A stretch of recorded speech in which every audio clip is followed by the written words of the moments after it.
अजीज खान साहब जल्दी जवाब दीजिए। देखिए रूबिका जी अभी ईवीएम का सवाल उठाया, ईवीएम से इतनी मोहब्बत इनको क्यों है? क्यों मोहब्बत है? तमाम डेवलप्ड कंट्री ऐसे हैं कि जो ईवीएम से चुनाव नहीं करा रहे हैं। आप सब ईवीएम पे अगर विपक्ष सवाल उठा रहा है तो आपको क्यों एंजॉय कर रहे हैं? क्यों आप कह रहे हैं कि ईवीएम कर्नाटका में ठीक थे? मैं कह रहा हूं सर ईवीएम लोकसभा चुनाव में ठीक थे? शहजाद भाई प्लीज, लोकसभा में ईवीएम ठीक थे? लोकसभा में ईवीएम ठीक थे? मैं कह रहा हूं कभी भी ठीक नहीं है। वो कभी भी ठीक नहीं है तो कर्नाटका सरकार इस्तीफा करवा दो, प्लीज। कर्नाटका सरकार इस्तीफा करवा दो। मैं कह रहा हूं प्लीज मुझे मौका दे, मैं मौका दे रहा हूं आपको, कर्नाटका सरकार इस्तीफा कराओ। काउंटर मत करें, मैं कह रहा हूं मेरी बात सुन ले सर आप। कर्नाटका सरकार इस्तीफा। सर मैं कह रहा हूं अगर ईवीएम पर सवाल है तो आप ये ईवीएम से आपको क्यों मोहब्बत है? आप बोलिए ना कि ठीक है बैलेट पेपर से चुनाव होगा, आप क्यों वकालत कर रहे हैं? क्यों वकालत कर रहे हैं? एक तो ये ना आप लोग बिल्कुल ऐसे हो गए ना सर। सुनिए अजीज साहब, वो प्रॉब्लम ये हो गई है ना, आपके मूड पर आप लोग तय करते हैं कि क्या करना है। अभी आप खुद बहुत एक्सपर्ट एक्टिव होंगे, मुझे पता है। डॉक्टर नवल किशोर भी बड़े एक्टिव हैं। आप मुझे बताइए, आज सुबह से वो चल रहा है कि राजीव गांधी बैलेट पेपर के अगेंस्ट थे। आप कह रहे हैं कि आप ईवीएम छोड़िए, बैलेट पेपर पर जाइए। राहुल गांधी कह रहे हैं ईवीएम छोड़िए, बैलेट पेपर पर चले जाइए। सर क्या मतलब, आप क्या चाहते हैं? स्टोन एज में चले जाएं अपन सब? ये तो खुश होंगे उससे। रूबिका जी हालात देखिए, नो डाउट कि 77 में ईवीएम लॉन्च किया गया, लाया गया, लेकिन कई सारी चीजें 2013 में उसमें इंप्लीमेंट की गई और वो कहीं ना टेम्पर्ड किया जा सकता, और इसमें तमाम बड़े बड़े एक्सपर्ट ने इस बात को कहा, स्पष्ट किया। मेरी बात आप प्लीज मुझे मौका दें। टेम्पर्ड किया जा सकता है। अब सवाल ये है कि अगर जनता जिसने वोट दिया, जनता का वोट कस्टोडियन में है किसके? इलेक्शन कमीशन के। और जनता कह रही है कि मैं ऐसा वोट नहीं देना चाहता हूं, मैं चाहता हूं कि जो मैंने वोट दिया मैं संतुष्ट नहीं हूं। तो आप, अरे वो जनता देश की है, वाजपेयी जी, देश की जनता। अरे ये कौन सी जनता है, मुझे ये बताइए। हरियाणा में, महाराष्ट्र में, हाँ? वोटिंग परसेंटेज लगातार बढ़ता चला जा रहा है और भागीदारी लोगों की बढ़ रही है, और ये कह रहे हैं कि जनता कह रही है हम तो चाहते हैं डॉक्टर अजीज खान को प्रधानमंत्री बनाना, और देखिए बार बार 9 में से 2 पर लाके लटका देते हैं। अरविंद वाजपेयी जी। रूबिका जी जब जनता नकार देती है तो क्या करें बेचारे लोग, ये क्या करेंगे? देखिए इनको ये संविधान की दुआई देते हैं अक्सर इनके नेता, वो लाल किताब भी दिखाते हैं। ये बात अलग है कि उसमें सफ़ेद पन्ने वाली किताब बनाई है उन्होंने। संविधान की दुआई बनाने वाले लोग जो हैं वो व्यवस्था को नहीं मानेंगे। पार्लियामेंट में जो रूल बुक बनी हुई है, काहे के लिए बनी हुई है वो रूल बुक सब एमपीओ को जैसे ही ओथ रहते हैं बाकायदा एक कॉपी भी दी जाती है, क्लासेस भी लगती है इनकी। जब तक व्यवस्था नहीं होगी 267 पढ़ लेंगे, इनको सब चीज़ें मालूम है, लेकिन इनकी मजबूरी है। इनकी मजबूरी इस बात की है कि किस तरीके से पार्लियामेंट को डिस्टर्ब करें, कहीं वक्फ बोर्ड का बिल पास ना हो जाए, कई जनता से संबंधित पॉलिसीज लागू ना हो जाए। इनकी दिक्कत ये है, और इसीलिए नवल किशोर जी और अजीज खान साहब दोनों विपक्ष में हैं। आप लोग इनको बैठकर इस बात के लिए समझा क्यों नहीं देते? विपक्ष को इस बात के लिए मना क्यों नहीं लेते हैं कि भाई चलो संसद हो जाने दो, एक बार इसकी कार्रवाई जो है वो संपूर्ण हो जाने दो, फिर उसके बाद देख लेंगे। पहले भी तो सरकारें आपस में और विपक्ष आपस में मिलकर संसद चलाते थे ना।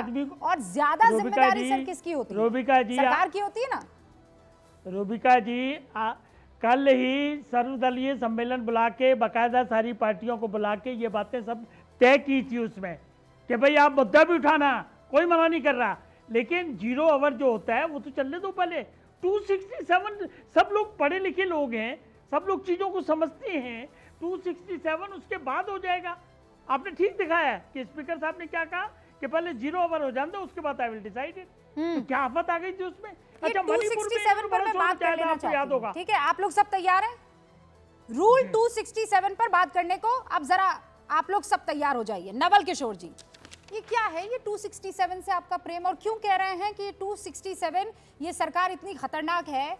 इस सरकार को आप न जाने कौन कौन से लोगों से कंपेयर कर रहे हैं कि 267 पर ये लोग आना ही नहीं चाहते हैं। तो क्या ये पहली बार हो रहा है? नहीं, देखिए बहुत साधारण सवाल है कि 267 से इतना डर कैसे क्यों है? जब आप हमको समझाना नहीं चाहते हैं, आप समझाना कहाँ चाहते हैं? आप सस्पेंड करते हैं, एमपी की सदस्यता रद्द करते हैं, डायलॉग कहाँ है इस सरकार में? जो हम तो विपक्ष में है, हम तो उनसे लड़ रहे हैं, जो उनके साथ में है उनको डरने के अलावा विकल्प क्या है? जो उनके साथ छोड़ेंगे उनका दल तोड़ दिया जाएगा। एलजेपी भूल गया क्या? 1 से 2 कर दिया, 3 तक नहीं बोले पासवान जी, बोलता है क्या वो? जो उनके साथ नहीं रहेंगे वो ठीक तोड़े जाएंगे। इनको मालूम नहीं है क्या? बस एक सेकंड, वो एलजेपी तोड़ने की बात है ना। हाँ अरविंद जी जवाब दे दीजिए भाई। आप लोगों को झुकना पड़ रहा है ना चाहते हुए भी, वरना ये शहजाद पूनावाला अपना गमछा ऐसे हिलाएंगे कौन झुकता है? और आपकी क्या पार्टियां बातें कर टूट रहे हैं? जाएंगी। नवल किशोर को क्या मालूम है? देखिए हर पार्टी का अपना संविधान, अपना झंडा, अपना लीडर, अपना कैडर होता है। प्लीज, अलायंस होता है, अलायंस के तहत सब पार्टियां गठबंधन बनते हैं। इन्होंने भी गठबंधन बनाया हुआ है। सवाल वो नहीं है डिबेट का, सवाल ये है कि 267 के लिए मानने के लिए बाध्य है स्पीकर क्या हम एज ए वकील में बात करता हूँ, 20 सेकंड किसी जज को फोर्स कर सकता हूँ देखिए, कि नहीं ऐसा आप ये है। वाला फैसला करिए? नहीं नहीं, अभी अभी मैं 260 रुकिए मैं रुकिए, अगर मैं दर्शकों clarity दे को देता मैं हूं। कह रही हूँ मैं दर्शक clarity कहीं दे ना देता जाए, रुके रहिएगा। 267 पर पर्दा मैं ये हटेगा, अभी हटा 267 रहे पर 267 पर पर्दा हटेगा, लेकिन उससे पहले शहजाद पूनावाला, हाँ, ये- आप लोग इतना धमका के रखते हैं ना कि कोई चाह कर भी उसके दिल की बात कह नहीं पाता है। कल को आप आरजेडी को भी 2 धड़ों में कर देंगे। देखिए ऐसा है, ये तो असमीज गमोसा है। लचित बोरफुकान पहनकर मुगलों को लात मारते थे, तो ये अच्छा गमछा है। तो केवल आक्रांता और जो मुगल है वो डरते हैं इससे, और कोई नहीं डरता। अरविंद जी क्यों डरेंगे इससे? पर हाँ, मैं पूछना चाहता हूँ, 267 का रट इन्होंने मणिपुर पे भी लगाया था। और पता है जैसे दिल्ली सर्विसेज बिल आया तो दिल्ली सर्विसेज बिल पर पूरा 267 ऐसे भूल गए और 267 को छोड़कर दिल्ली सर्विसेज बिल पर वोटिंग करने लग गए। क्यों भाई? मणिपुर महत्वपूर्ण नहीं था, और मणिपुर पर जब चर्चा हुई तो सब भाग गए।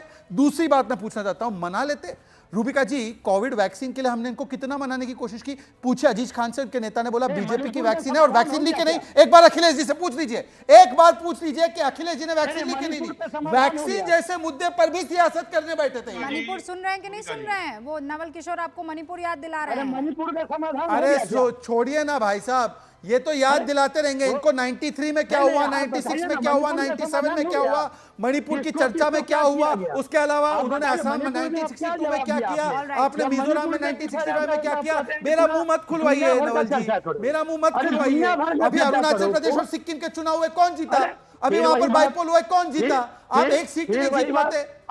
पूरे पूर्वोत्तर में आपका नाम और निशान नहीं। छोड़िए ना सर, छोड़िए ना सर, छोड़िए। पूर्वोत्तर के लोग भी जान गए आपको, आपको वोट करेंगे वो लोग। एक एक करके चूंकि